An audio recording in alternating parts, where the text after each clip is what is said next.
Thanks for being here. Subscribe to Cheating Stories Best, so you don't miss new stories. Your wife was working out a revenge plan with a new friend for the friend's husband. Today we have a story with a similar plot. Enjoy the show!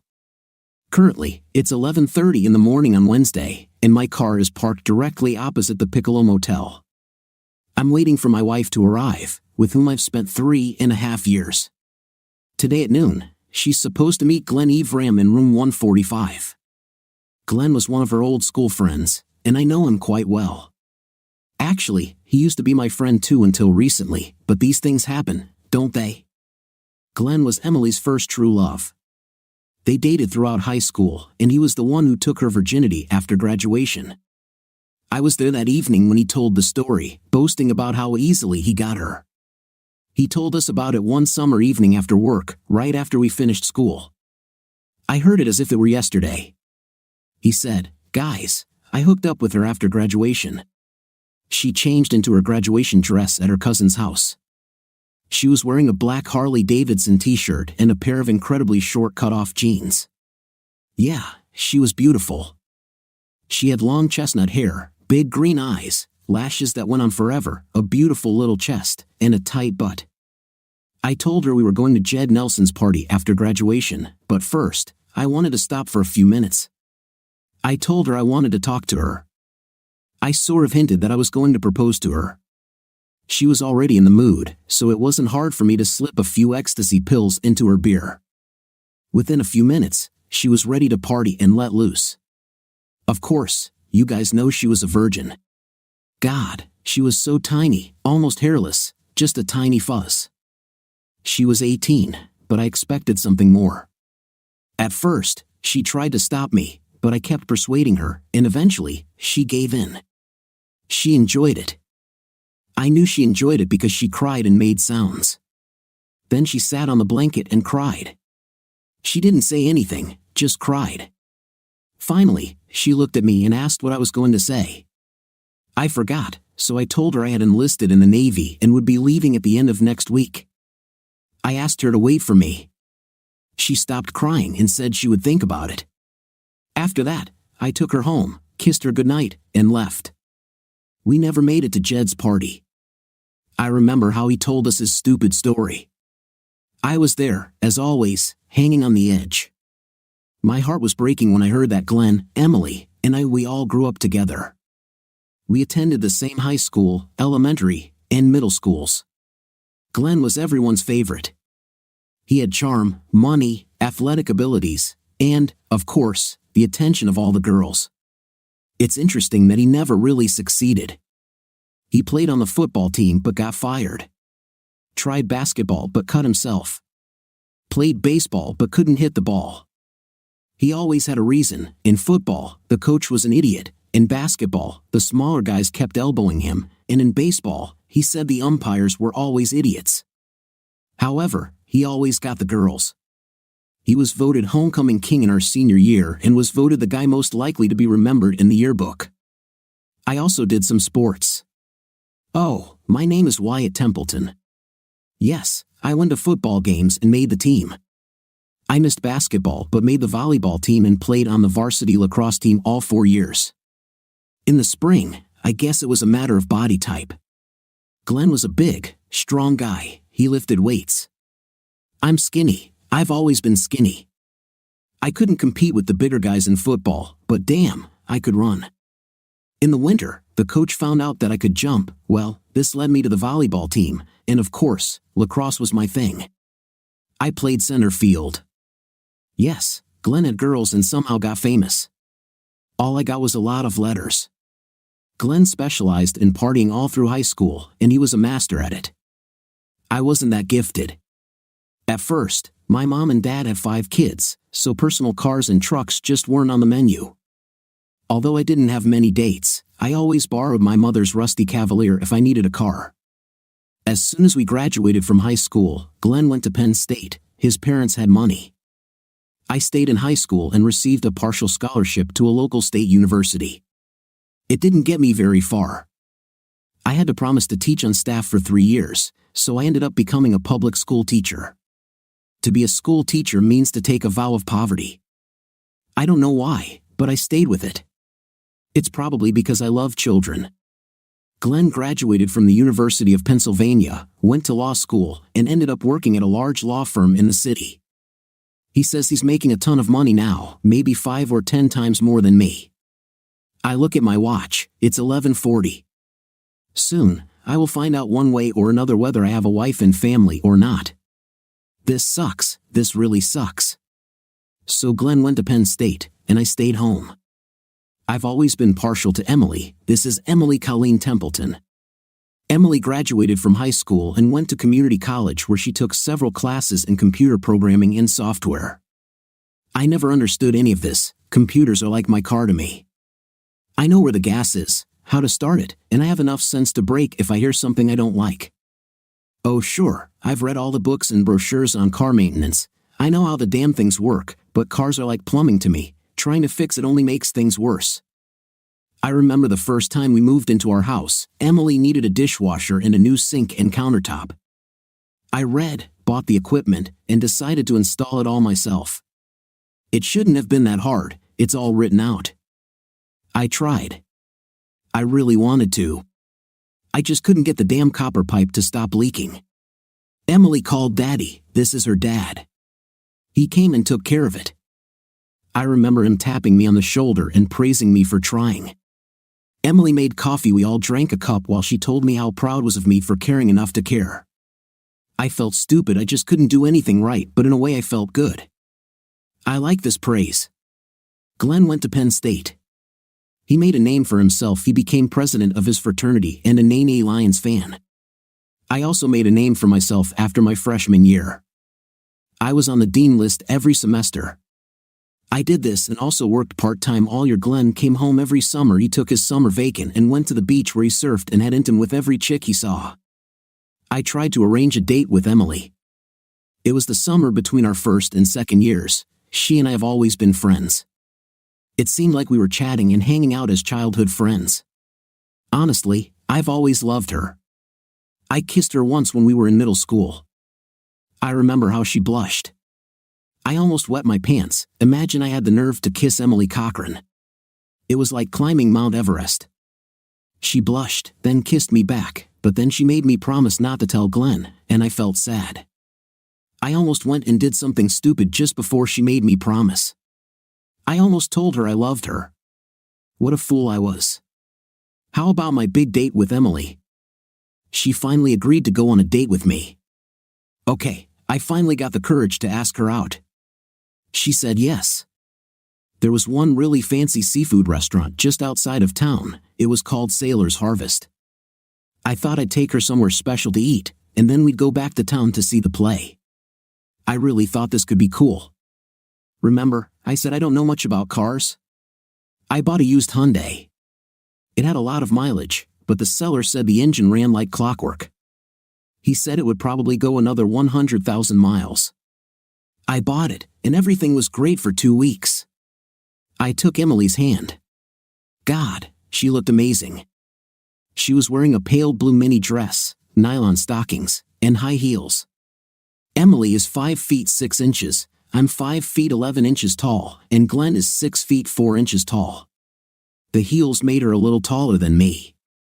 I felt a little awkward, but then I always felt awkward around Emily. Look, I could go on and on about a lot of things, but with Emily around, I could never finish a sentence. Eventually, I looked into those big green eyes and just froze. She smiled at me, and I withered away. I went to her door and talked to her mom and dad while Emily got ready. I walked her to the car, helped her get in, and we drove off. I think about 2/3 of the way to the restaurant, my new used Hyundai expired, it just stopped. I pulled back the hood, got out, looked under it, and froze there. I had no idea what was going on. Emily got out and also looked under it. Emily smiled at me, broken. Hey, I had a reservation at a restaurant. I had 2 $60 tickets to see Cats, and then my car died. I looked back at her. Yes, I think so. She reached into her purse, took out her cell phone, and called Daddy. He got there in about half an hour. He tied an old tire to the front of his car and pushed us back towards their house. I sat in my car all alone and drove while he pushed. Emily rode in her daddy's car while he pushed. I felt like a piece of crap sandwiched between two slices of bread. We went back to Emily's and had a barbecue with her mom, dad, and little brother. Then we watched an old film on TV. She told me later, as we watched Robert Redford kiss Jane Fonda, that she had already seen a performance of Cats. Glenn took her to New York where they saw it on Broadway. This was my big date with Emily. I looked at my watch again, 11:45. I was wondering what I was doing. I guess I always knew that sooner or later, Glenn would come and claim his prize. I just thought maybe Emily put Glenn in her rearview mirror. I guess I just didn't understand. I guess I should have known better. I remember when Emily and I got married. I remember how I persuaded her to agree to become my wife after that first date didn't work out. She agreed to try again. It was a little later in the summer, and all the city carnivals had already started. God, I remember how a year before, Emily won a beauty contest in our city. This was in our senior year. She was crowned queen of the city on the second night of the carnival. I remember it was raining. Glenn was supposed to be there, but for some reason, he stayed on the beach. I was her escort. Oh, I know I only got this job by default. She really wanted Glenn. She never said it, but I knew, the guy knows these things. As I said, it was raining. It wasn't just rain, it was a heavy downpour, and everything was wet. Emily brought regular clothes with her, but for the parade and coronation, she bought a special outfit, a very beautiful white mini dress. Well, the sky opened in a matter of minutes. Emily was soaked through. Her beautiful mini dress was made of this fine linen or cotton or something like that. She was wet, everyone could see right through her, and she was on this platform. I played dumb. I ran off the platform, grabbed the old man's cloak. Older people always seemed to be ready. I ran back and covered her as fast as I could. To my chagrin, the wooden platform was painted with some sort of glossy enamel, and the rain made it slippery as hell. I threw the raincoat over Emily and then fell straight off the platform into the wet grass below. Damn, I don't know what hurts more, my body or my pride. I just sat on the wet grass and watched. I was too embarrassed to go back upstairs. Emily sat on her throne and accepted the crown and scepter. She never looked at me, but she had a big smile on her face. All I can say is how great and beautiful she looked, but I felt like she was laughing at me too. When the rain stopped, we walked around the area. Her dress dried out, and no one could see through it anymore. Of course, my brown levis were stained with grass, and my short t-shirt was covered in dirt. She looked like what she really was, a city princess. I looked like what I really was, the town idiot. We went back and forth to where the games were taking place. We went to where they sold beef and French fries. I bought her a cutlet with meat. I bought her a funnel cake and some ice cream. Later, I took her home. She thanked me and kissed me on the cheek. It was probably some kind of date. We dated a little more after my fiasco with the car. Nothing special, just movies, a picnic, a trip to the park to swim, and some hot dogs. I thought that summer was special. Towards the end of that summer, Glenn showed up for about a week. He took Emily somewhere every evening. For her, I ceased to exist. Glenn ever am, I hate this son of a. My watch showed 11:50. Now, it won't take much time. How did I get Emily to agree to marry me? This is just a miracle. I know everyone has heard of solo dogs, about dogs that become attached to one person and remain faithful to that person their entire lives. I guess I'm something of a loner man. Sure, I dated other girls, but I always ended up comparing them to Emily, and Emily always won. All people dream. Most people have two types of waking dreams. They are either a victorious hero or a suffering hero. It didn't matter to me whether to win or suffer. The heroine was always the same. She was Emily, and she was always perfect. How did I get her to agree to marry me? From the time our first summer break ended until my senior year, Emily and I dated on and off. I never had a lot of money, so almost all of our dates were about things that were affordable. We did things like demolition derbies, tractor pulls, carnivals, apple festivals, minor league baseball games, the state fair, horse shows. Emily has always been a big fan of horse riding. I also love riding, but for her, it's more like a religion than just a casual pastime. Emily always had her own horse. I could never afford it, although Glenn had a horse. Oh yeah, I took her to church every chance I got. Sure, it's a cheap date, but I have to show her that I have character. We are both Methodists, they say, and I believe them, that all Methodists love to sing and eat. I know one thing, Emily has a beautiful voice. Now that we're married, she's in the church choir. She looks angelic as she dons her choir robe. God, this can't happen to me. I asked Emily to marry me. It was the fall of my senior year.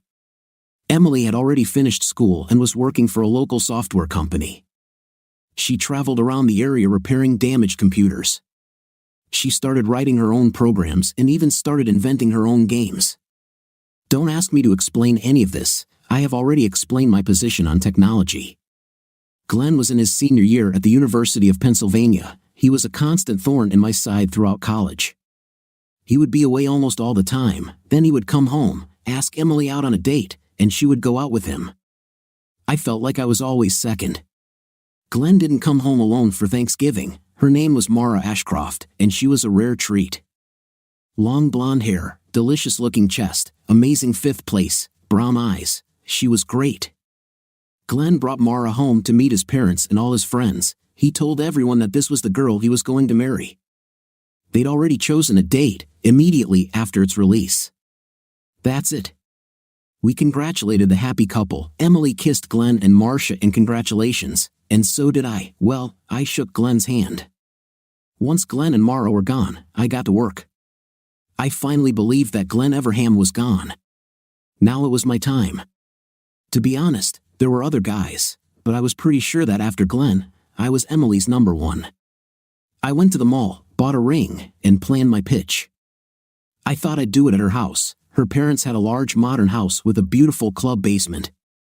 I thought I'd take her downstairs, where I'd ask her the question.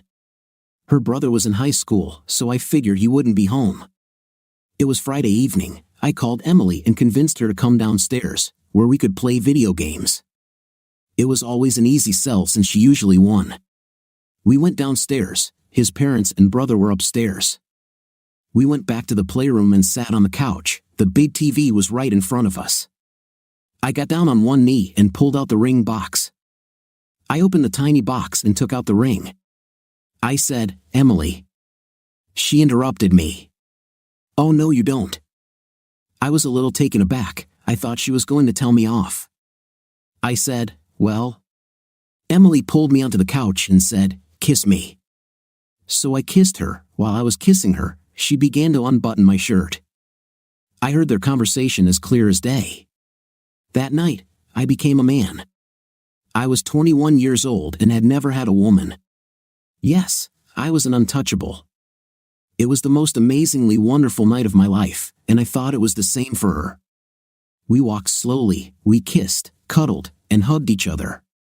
We carefully explored each other's bodies, first with our hands and then with our lips. I knew she was not untouchable. I heard Glenn's story, but it was able to fool me that night. I think she was more scared than me. I wondered if Glenn was lying. Only an untouchable girl could be so small. Emily grabbed me by the ears and lifted me up so that we were face to face. We were lying on the sofa. I was on top. Emily whispered in my ear, "I want you to make me a woman." I thought, did she really read my thoughts? "I know it will hurt, but I want you to be the one to do it." At first, she shuddered and cowered, but pretty soon, I felt that she was starting to get used to it. She was crying, or rather, she was sobbing a little. She continued to dig her fingers into my shoulders. I continued to kiss her, but it was difficult, as she continued to bite her lips. I knew it had to hurt. I don't know how long it lasted, but in the end, I couldn't stand it and came to the finish line. I felt her shudder. She began to cry. Quickly, I admit, I cried too. I looked down. There was some blood there. I thought about this. We lay there. By that time, we were already side by side. We just lay there, hugging each other. I continued to kiss her face and head. She continued to run her hands up and down my body. After some time, we sat up. Emily looked at me with an incredibly serious expression on her face and then said, "Let me see the ring." I found my pants, took the ring out of the box, and handed it to her. She extended her left hand. I think it was her left hand. She said, "Put this on." I did. The diamond looked small, a little over a quarter of a carat, but it seemed to shimmer and glow in the soft light of the table lamp. She turned her hand this way and that. She looked at me. "This means no more. There is no one else for you and for me." I didn't understand what she meant. "What?" I asked. She threw a serious, expressive look at me. "From now on, you and I, just us, no one else." Damn it, I thought, there has never been anyone else, at least for me. I told her, "God, Emily, you are everything that ever was." She smiled. "I know, for me too." At the time, I didn't understand what she meant by, "for her too." I'm still not sure. A few minutes later, we got dressed and went upstairs to visit her mom and dad. Emily showed them the ring. They didn't look particularly happy. I'd say they looked more relieved than happy. I once thought I knew why, but now I'm not so sure. That's how it all started. Emily and I were official. We were a couple. We told all our friends. Everyone admired her ring. Everyone was happy for us, even Glenn. All this happened in November. We were young, in love, and did not pay attention to possible complications. She had a good job. She could even do most of her work from home. I was already on my way. I majored in mathematics and education. The math teachers were great. With my grades and my athletic background, getting a teaching job in the district was an easy decision. We were planning a wedding in June, but we discovered one small complication. If two people who love each other have a night regularly without taking precautions, then what may happen is inevitable. Around mid-January, we realized we had a minor complication that was about 7 months away. We moved the wedding date to March. Our first minor complication occurred in July. We named her Jenny. The same week Jenny was born, I got a job teaching math at a county high school. I was also invited to help out at the high school with the girls' soccer team. My watch showed 11:55. Pretty soon, my world, all my dreams, all my fantasies about a happy future could collapse. My Emily will appear and meet Mr. Big Shot Glenn Eversham. I read all her emails. I knew what was about to happen. Oh, those emails. Why did she leave her mail open? Why didn't she lock it? She had passwords and secret accounts. I know almost nothing about these things. This shouldn't have happened. I mean, I didn't need to know. Had she left them open on purpose? Was I such a bad husband? God knows I tried. We had no money, but I tried to make up for lost time. I gave her all my attention. I told her every day how much I loved her. I tried to give her everything that money can't buy. Was it intim? I don't think I'm a bad lover, but I really don't have anything to compare it to. Emily is the only girl I've ever been with. I'm serious, Emily is the only girl for me. I never tried to hurt her or do anything that I considered humiliating. I always tried to be gentle, firm but gentle. I think with Emily, I know when I've got her fired up. I always tried my best to make sure she got her arousal. There were times when she didn't want a night, when she was busy with Jenny and Craig, her back hurt a lot. I massaged her back. I would massage her all over. I like to touch her. She's everything I ever wanted. Oh God, please don't let this happen. Was I a bad daddy? Jenny is 3 years old, and Craig is very young. Oh yeah, I guess I scream sometimes, but all men scream, at least from time to time. I pay attention to my children. I read Jenny fairy tales. I take her horseback riding. I try to do everything that my parents did for me. I try to be a good daddy. I want to be like myself and Emily's father. I do a lot of housework. I help prepare dinner. I'm washing the dishes. I'm cleaning the lawn. I help with flowers. I turn on the vacuum cleaner. I do everything she asks. I do this because I want her to be happy. When Emily is not feeling well, I always try to be there for her. I'm not running off to a tavern or anything like that. I kiss her every chance I get. I love holding her in my arms when we are in bed. I first noticed her special Glenn account about 2 months ago. I didn't suspect anything, probably just curious. I opened it. Now I regret doing it. Glenn, the stupid Eversham, asked if he could see her. He said he missed her. He was lonely and unhappy in his marriage and needed someone to talk to. Damn, I wondered what kind of snake was in the grass. Then I read Emily's answer. At first, she told him to off. She didn't curse. She just said she was married, busy, and thought that if he wasn't happy, maybe he should talk to Marcia, and if not his wife, then maybe a counselor. He continued to email her. He continued to whine and beg. He said he needed someone. He said she was the only one who truly understood him. She resisted. This continued. But then Emily changed. Emily started talking about how she remembered when they were in high school and how much fun they had before he got engaged to Marcia. She began to remember what they did without me. Long story short, she started breaking my heart. Oh, Glenn is here. He's at the motel room door. I squinted in my car so he couldn't see me. Crap, what am I worried about? I'm across the street in the parking lot. I watched him. He continued to look around. I watched as he entered room 145. He opened the door again. Wait, he took out his cell phone. He dialed the number and started talking to someone. I bet it's Emily. I bet he tells her he's there. Oh, my life is turning to right before my eyes. Oh, please, Emily, don't show up. God, why am I so worried? I read her emails. I know how much she craves this. She has already committed adultery, if not in reality, then at least in her heart. If she doesn't break her vows today, she will do it another time. It's heartbreaking reading it on some screen. It's terrifying. But seeing it live, in the flesh, up close and personal, well, that's a different matter entirely. Damn, it's 12 o'clock noon, any second. Listen. I have 2 children and a third on the way. Yes, Jenny was born in July, 3 years and 2 months ago. Craig arrived last October, and Emily said she's missed 2 periods recently.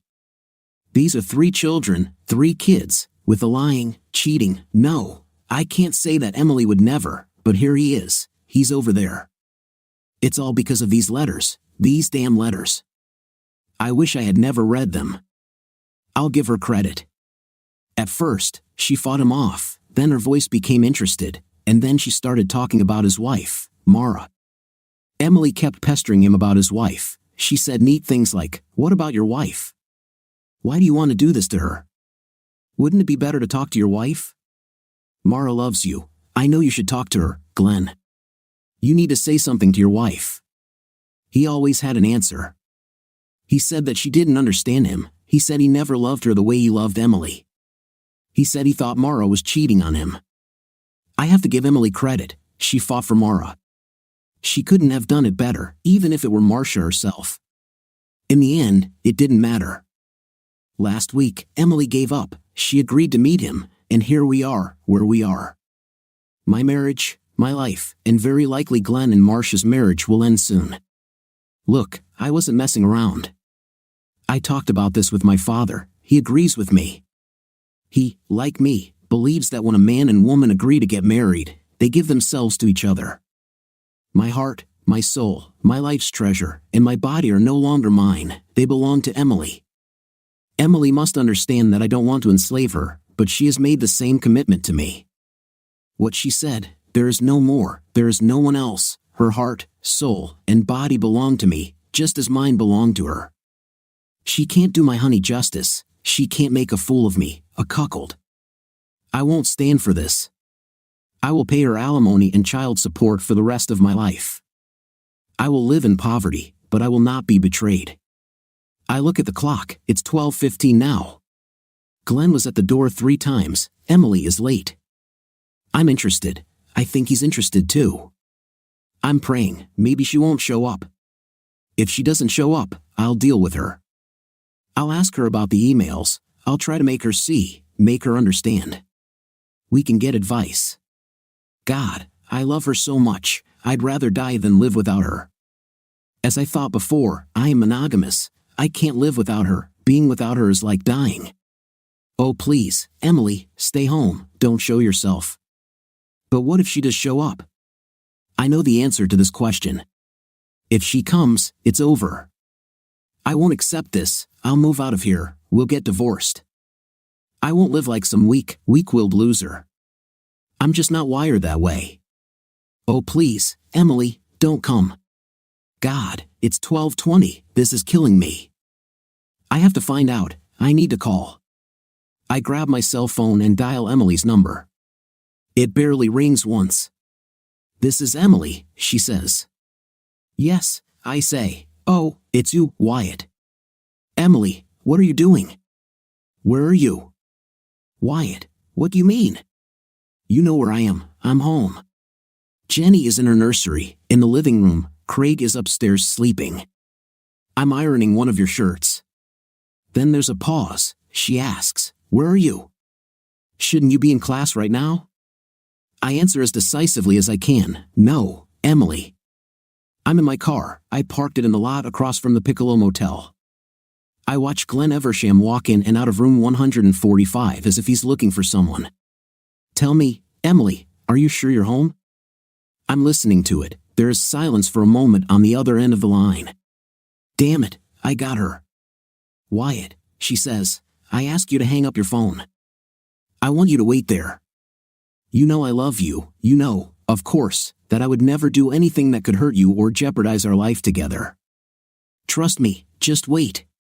Call me and tell me as soon as you see anything. Now hang up the damn phone." I did as I was told. I hung up. Okay, I thought, I'll give her all the rope she needs. The second hand on my watch kept moving. It was 12:30. Something happened at Piccolo. What could it be now? I watched as two people approached the door to room 145. One of them was Marcia Eversham. I didn't recognize the other person, but he was a man. He had something under his arm. He started knocking on the door. Holy crap, Glenn opened the door. The man simply handed him a large envelope. He said something. I wondered what it could be. Marcia stood behind the man. The man began to leave. Marcia went too. Glenn ran after his wife. God, what the hell just happened? I decided to call Emily back. I dialed Emily's number again. She immediately answered and asked me, "What did you see, Emily?" I saw some guy give Glenn a stack of papers. Marcia was there. I saw Glenn chasing his wife across the parking lot. What do you think you saw? I hesitated for a second. I think I understood what it was. Emily, tell me, Wyatt, what you saw was the end of a very unhappy marriage. I was confused. You mean now you can go home? And what? Come home, honey. I'll tell you everything when you arrive. Wyatt took the whole day off, so he went straight home. Emily was there waiting for him when he walked through the door.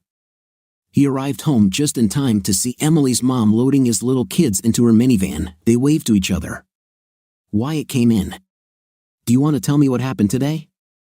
Ally took Wyatt's hand and led him to their couch. It was actually an old couch from her parents' basement, the same couch that she had given away her greatest treasure on. The same treasure that she had given him just a few years ago. Sit down, honey. Wyatt sat down on the couch. Emily knelt on the floor at his feet and began, "Sorry, my dear, you shouldn't have seen these letters."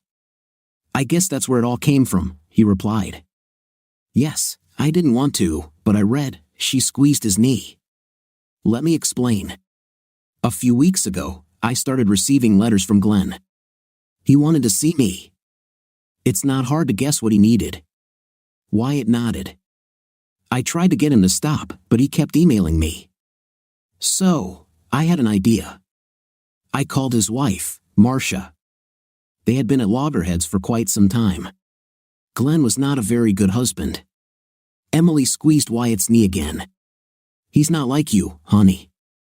Wyatt leaned a little closer to his wife. She gently pushed him away. "Marcia wants children, Glenn doesn't. Marcia needs a man she can rely on, not a roaming cat. She and I developed a plan. What you read is actually a double account. For the past couple of weeks, Marcia and I have been receiving his emails at the same time, but Marcia is the one who responds, not me." Wyatt leaned forward again. "So, let me finish this, honey. Marcia and I arranged everything." "Oh, Marcia doesn't want to ruin him. Why should she do this? His income is her guarantee. But she really wants to leave. She wants to find someone she can trust and love.